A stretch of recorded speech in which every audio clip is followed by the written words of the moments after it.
तो मैं अर्ज ये कर रहा था कि वो पेरिस सबसे गंदा, स्कर्ट घुटने से ऊपर कपड़े पहने जाते हैं वहां पर, घुटने से नीचे अलाउ नहीं,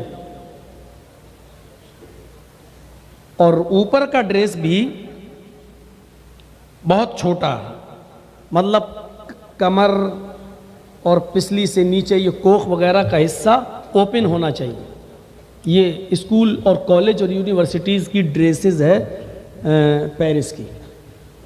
और इस स्कूल में 5 साल की बच्ची जब गई तो पूरा ड्रेस पहन के गई। हेड मिस्ट्रेस की नजर जब उसके ऊपर पड़ी तो उस बच्ची को बुलाया और कहा कि ये तुम क्या पहन के आ गई हो, स्कूल का यूनिफॉर्म तो ये नहीं है। तो वो छोटी बच्ची थी, कहने लगी मेरी अम्मी ने यही पहनाया है मुझे, स्कूल से निकाल दिया, मतलब क्लास से निकाल दिया, जाओ आज छोड़ो, कल से आना और स्कूल की ड्रेस पहन के आना। उसने अपनी माँ से कहा, घर आने के बाद हमको क्लास में नहीं पढ़ने दिया, क्यों? ये ड्रेस पहन के आए। कहा स्कूल की यूनिफॉर्म पहन के आना। उसकी माँ ने कहा बेटी कल तुम फिर यही ड्रेस पहन के जाना। दूसरे दिन उसने फिर बच्ची को वही ड्रेस पहनाई। 5 साल की बच्ची। हम अपने माहौल पर गौर कर लें और कलिया चक्के बाजार में घूम के देख लें, 20-20 और 22-22 साल की लड़कियां भी क्या क्या कपड़े पहन के निकल रही हैं, कुछ कहने की ज़रूरत नहीं। इस बच्ची का थप्पड़ इनके चेहरे पर पड़ेगा, पड़ रहा है। जवानी के नशे में अभी तकलीफ का एहसास नहीं हो रहा है, यह क़यामत के दिन होगा। बच्ची कहती है सुबह होकर अम्मी हमें ये कपड़े फिर पहना रही हो।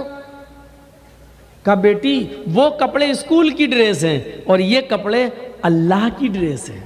देखिए माइंड, बच्चे का दिमाग मां कैसे बना रही है। कहा नहीं मेरी हेड मिस्ट्रेस तो इससे नफरत करती हैं, लेकिन बेटी अल्लाह तो ऐसे कपड़ों से प्यार करता है, मोहब्बत करता है। लेकिन हेड मिस्ट्रेस तो कहती हैं कि ये कपड़े पहनकर मत आना। बेटी लेकिन अल्लाह तो ये कहता है कि तुम यही कपड़े पहन कर जाओ।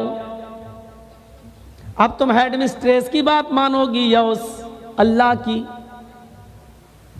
बच्ची का दिमाग भर दिया। दूसरे दिन ये बच्ची फिर यही कपड़े पहन कर जाती है। उसको औरतों के पर्दे से अभी वाकफियत नहीं है, औरतों के मसाइल से उसको वाकफियत नहीं है, जानकारी नहीं है। ये बड़ी बड़ी लड़कियां घुटने से ऊपर कपड़े पहनकर क्यों आती हैं, अपने जिस्म का एक एक अंग क्यों दिखाती हैं? इस बच्ची को अभी इन तमाम चीजों की कोई वाकफियत, कोई खबर नहीं है। ये बेचारी बस इस धुन में चली जा रही है कि जो ड्रेस मैंने पहना है ये अल्लाह ताला को बहुत पसंद है, अल्लाह बहुत बड़ा है, हमें अल्लाह को राजी करना है।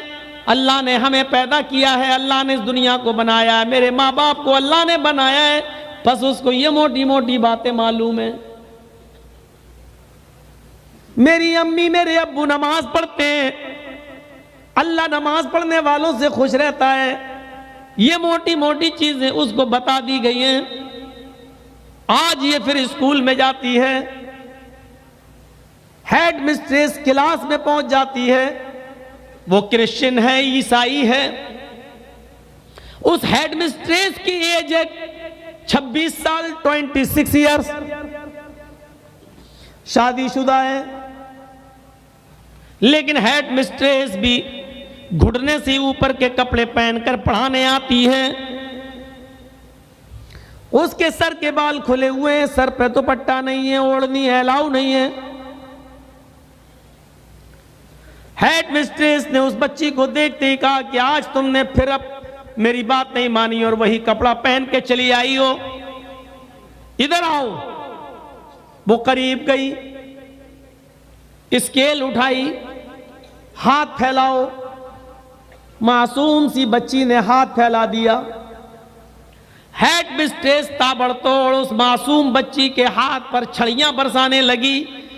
इस हाथ में मारती, वो बच्ची हाथ इधर कर लेती, दूसरा हाथ फैला देती, दूसरे हाथ पे मारती, वो हाथ बगल में दबा लेती, पहला हाथ फैला देती। 5-6 छड़ियां खाने के बाद वो छोटी सी बच्ची कहती है कि मेरी समझ में नहीं आता है मैम, मैं किसकी बात मानूं और किसकी नहीं मानूं। हेड मिस्ट्रेस मैं हूं, तुम्हें मेरी बात माननी चाहिए। फिर क्या इस स्कूल के अंदर कोई और भी है जो ये ड्रेस पहन कर आने के लिए बोलता है? कहा नहीं। फिर तुमने ये क्यों कहा कि मैं किसकी बात मानूं किसकी नहीं? कहा है आप कहती हैं कि छोटे छोटे कपड़े पहन के आओ, लेकिन कोई और है जो ये कहता है कि ये कपड़े गंदे हैं, ये कपड़े खराब हैं, तुम ये कपड़े पहन कर जाओ।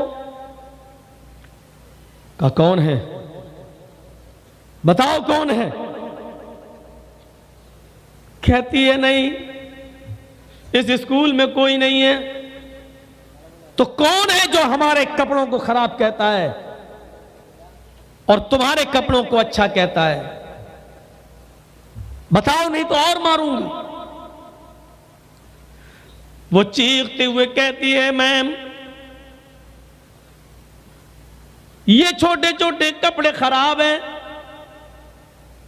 और जो मुझसे ये कहता है कि ये कपड़े पहन कर जाओ, ये अच्छे कपड़े हैं, शरीफ लोग ये कपड़े पहनते हैं, और उन छोटे छोटे कपड़ों को पहन कर आने से मना करता है अगर कोई है, तो वो है मेरा अल्लाह, मेरा अल्लाह, मेरा अल्लाह। ये लफ्ज उसने 3 मर्तबा निकाला, वो है मेरा अल्लाह, मेरा अल्लाह, मेरा अल्लाह।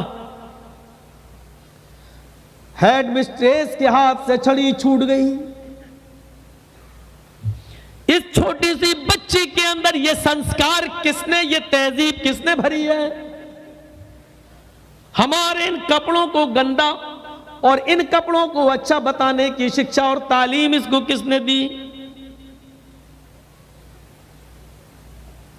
यकीनन इसकी मां ने इसको बताया होगा, लेकिन इस बच्ची ने अपनी मां का भी नाम नहीं लिया, बल्कि डायरेक्ट उस बच्ची ने अल्लाह का नाम लिया।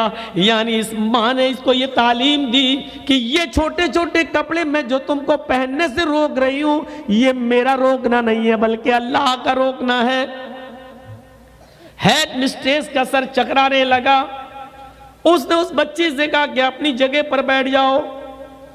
फिर वो पढ़ा नहीं सकी, उसने अपना पर्स उठाया, सर में उसके दर्द होने लगा और वो स्कूल छोड़कर सीधे घर की तरफ चली जाती है।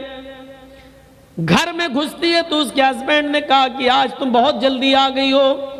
कहने लगी प्लीज आज मुझे डिस्टर्ब ना करना, मुझे नींद आ रही है, सो जाने दो, मेरे सर में दर्द है।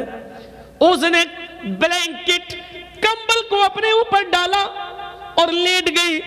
जितनी देर वो ब्लैंकेट के नीचे, कंबल के नीचे लेटी थी, वो सोच रही है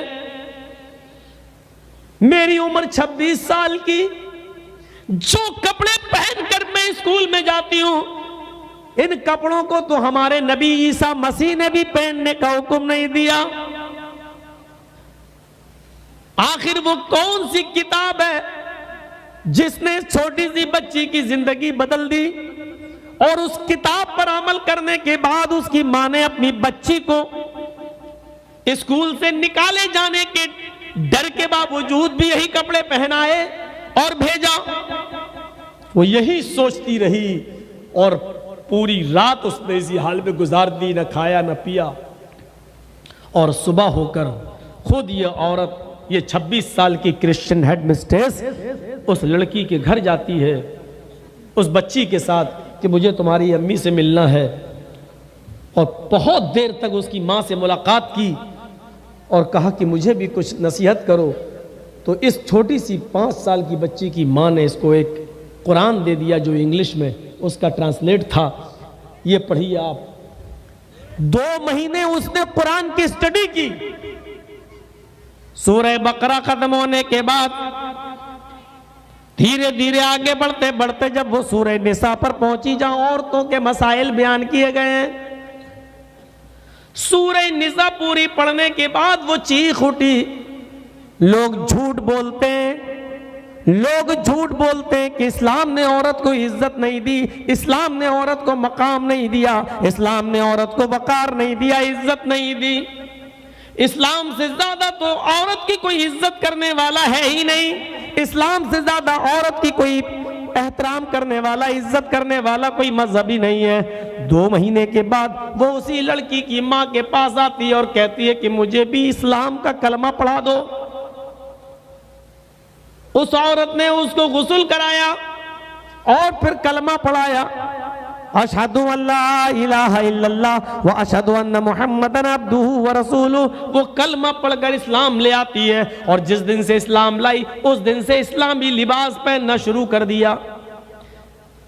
ये 26 साल की हेड मिस्ट्रेस जो कल तक स्कर्ट पहनकर जाया करती थी पढ़ाने के लिए, आज शलवार पहने हुए है, कमीज पहने हुए है, हाथों में ग्लव्स भी हैं, पैरों में सॉक्स भी हैं और सर के ऊपर अबाया, बुर्का भी है, नकाब भी है, चेहरा भी छिपा हुआ है।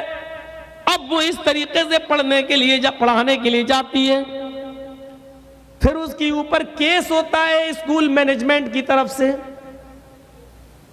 पेरिस की अदालत में वो केस लड़ती है और केस लड़ने के बाद पेरिस की अदालत उसको ये हुक्म सुनाती है कि तुम इस्लाम ला चुकी हो, तुम आजाद हो, कोई भी मजहब अपनी मर्जी से अगर कबूल करती हो तो किसी को कोई एतराज नहीं, और अगर तुम अपनी मर्जी से ये ड्रेस पहनती हो तो इस पर भी स्कूल मैनेजमेंट को एतराज नहीं होना चाहिए, क्योंकि हर इंसान को अपनी आजादी के साथ जीने की आजादी है, पहनने की आजादी और खाने की आजादी है। जब हम किसी से स्कर्ट और उससे भी छोटे कपड़े पहनने की आजादी नहीं छीन सकते तो हम किसी से ये आजादी भी नहीं छीन सकते कि अगर वो अबाया नकाब बुर्के में जाना चाहे तो हमें क्या एतराज है, उसकी जिंदगी उसकी लाइफ वो जाने। मुकदमा जीत जाती है और आज भी वो पेरिस की उसी यूनिवर्सिटी में नकाब लगा के जाती है। ये छोटी सी बच्ची उसके ईमान लाने का जरिया बन गई। उस बच्ची ने क्या कहा था, मेरी समझ में नहीं आता कि मैं किसकी मानूं किसकी नहीं। अच्छा, किसी और की भी मानती हो? कौन है जो तुम्हें ये कपड़ा पहन कर आने के लिए बोलता है?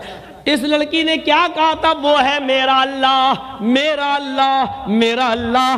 कल तक